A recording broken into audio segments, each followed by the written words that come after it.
নমস্কার, আমি মামনি আর মামনি দিদি AWW ইউটিউব চ্যানেলে আপনাদের সবাইকে স্বাগত। চলে এসেছি আরও একটি নতুন ভিডিও নিয়ে। আজকের ভিডিও হলো সেপ্টেম্বর মাসে আমরা সুপুষ্টি দিবস পালনের খাতাটি কিভাবে লিখব তার ভিডিও নিয়ে। আমরা জানি প্রতি মাসে চতুর্থ শুক্রবার আমাদের অঙ্গনবাড়ি কেন্দ্রে সুপুষ্টি দিবস পালন করা হয়, কিন্তু এই মাসে একটু চেঞ্জ করা হয়েছে। যেহেতু সরকারি ছুটি ঘোষণা হয়ে গেছে, তাই সুপুষ্টি দিবসের দিনটি একদিন এগিয়ে দেওয়া হয়েছে। অর্থাৎ এই মাসে আমাদের সুপুষ্টি দিবস পালনের ডেট ছিল 26/9/2025 তারিখ, কিন্তু যেহেতু এটি একদিন এগিয়ে দেওয়া হয়েছে, তাই 25/9/2025 তারিখে আমাদের কেন্দ্রে সুপুষ্টি দিবস পালন করতে হবে। এবং সুপুষ্টি দিবস পালনের সাথে সাথে আমাদের কেন্দ্রে অন্নপ্রাশন দিবসও পালন করতে হবে। অন্নপ্রাশন দিবসের মিটিং খাতা আপনারা কিভাবে লিখবেন তার ভিডিও আমি দিয়ে দেব। তাহলে চলুন দেখে নিই এই মাসের সুপুষ্টি দিবস পালনের খাতাটি আমি কিভাবে লিখেছি। দেখুন, সবার প্রথমে নিজের নিজের অঙ্গনবাড়ি কেন্দ্রের নাম, কেন্দ্র নাম্বার, এরপরে দিয়ে দিতে হবে সেন্টার কোড নাম্বার। মাস দিয়েছি সেপ্টেম্বর, সাল হচ্ছে 2025। আমি এখানে সময়টা দিয়েছি সকাল 10টা থেকে 11টা। আপনারা যখন এই মিটিংটি করবেন তখনকার সময় এখানে অবশ্যই লিখবেন।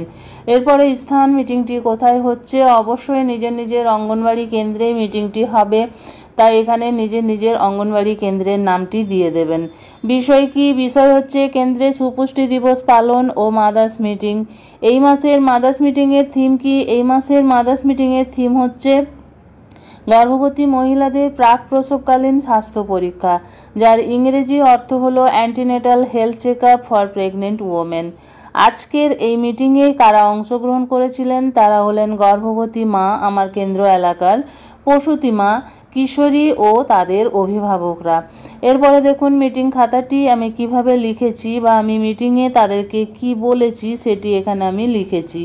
আমি কর্মী মামনি বাউরি দাস, আজ আমার কেন্দ্রে সুপুষ্টি দিবস পালন করলাম এবং উপরি উল্লেখিত সকলকে নিয়ে একটা মিটিং করলাম। এই মিটিংয়ে কিশোরী ও গর্ভবতী মায়েদের অ্যানিমিয়া বা রক্তাল্পতা নিয়ে আলোচনার পাশাপাশি গর্ভবতী মহিলাদের প্রাক প্রসবকালীন স্বাস্থ্য পরীক্ষা নিয়েও আলোচনা করা হলো। আজ আমি আমার কেন্দ্রের একজন গর্ভবতী মা মুনমুন চক্রবর্তীকে এই মিটিংয়ের সভানেত্রী নির্বাচন করলাম এবং তার অনুমতি নিয়ে আজকের মিটিংয়ের থিম মায়েদের কাছে কয়েকটা কথা বললাম। আজ আমি মায়েদেরকে বললাম গর্ভাবস্থায় স্বাস্থ্য পরীক্ষার ব্যাপারে। মা যখন গর্ভবতী হন তখন শুধু তার নিজের শরীর নয়, ভেতরে যে ছোট্ট প্রাণটা আছে তারও ভালো যত্ন নিতে হয়। তাই নিয়ম করে স্বাস্থ্য পরীক্ষা করানো খুব দরকার। অন্তত 4 বার ডাক্তার বা স্বাস্থ্যকর্মীর কাছে গিয়ে পরীক্ষা করাতে হবে। এতে বোঝা যাবে মা ও শিশু দুজনেই সুস্থ আছে কিনা। কোনো সমস্যা থাকলে আগেই ধরা পড়বে। এই পরীক্ষায় কি কি হয় জানো? রক্তচাপ, ওজন, রক্তের হিমোগ্লোবিন দেখা হয়। আর কি হয়? প্রস্রাব পরীক্ষা করা হয়। ডায়াবেটিস বা অন্য অসুখ মায়ের আছে কিনা সেটা দেখা যায়। টিটেনাসের টিকা দেওয়া হয় যাতে মা আর শিশু দুজনেই সুরক্ষিত থাকে। কখনো ডাক্তার আল্ট্রাসাউন্ড করাতে বলেন। এতে কি হয়?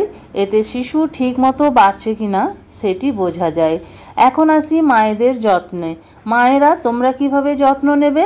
না, তোমরা প্রতিদিন ভালোভাবে খাবে, ডাল, সবজি, মাছ, ডিম, দুধ। তোমরা বেশি ভারী কাজ করবে না, বিশ্রাম নেবে, পরিষ্কার পরিচ্ছন্ন থাকবে, আর বিড়ি, সিগারেট, মদ এসব থেকে অবশ্যই দূরে থাকবে। কিছু বিপদের লক্ষণ আছে। এই বিপদের লক্ষণগুলি হলে সাথে সাথে কিন্তু হাসপাতালে যেতে হবে। চলো এবারে দেখে নিই সেই বিপদের লক্ষণগুলো কি কি।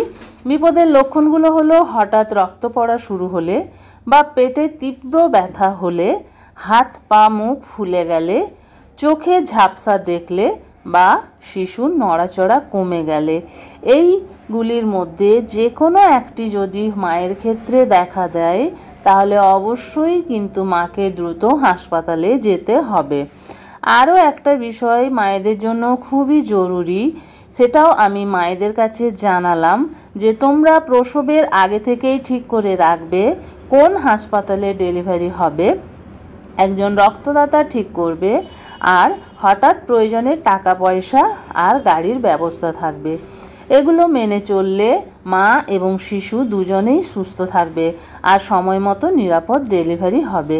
এই কথাগুলো বলে আমি মিটিংটি শেষ করলাম এবং সকলকেই যারা উপস্থিত ছিলেন তাদের সকলকেই আমার এই মিটিং খাতাটিতে সই করিয়ে নিলাম বা স্বাক্ষর করিয়ে নিলাম। শেষে আমি নিজেও স্বাক্ষর করলাম। এইভাবে আমি এই মাসের সুপুষ্টি দিবস পালনের খাতাটি লিখলাম। ভিডিওটি ভালো লাগলে অবশ্যই লাইক, কমেন্ট এবং শেয়ার করবেন। আমার চ্যানেলে নতুন হয়ে থাকলে চ্যানেলটি সাবস্ক্রাইব করবেন এবং ভিডিওটি বেশি বেশি শেয়ার করবেন যাতে আমাদের অন্যান্য দিদিদের কাছে পৌঁছে যায়। আজ এই পর্যন্তই, আবার চলে আসবো আরও একটি নতুন ভিডিও নিয়ে। ততক্ষণ সবাই ভালো থাকুন, সুস্থ থাকুন। ওকে, বাই বাই।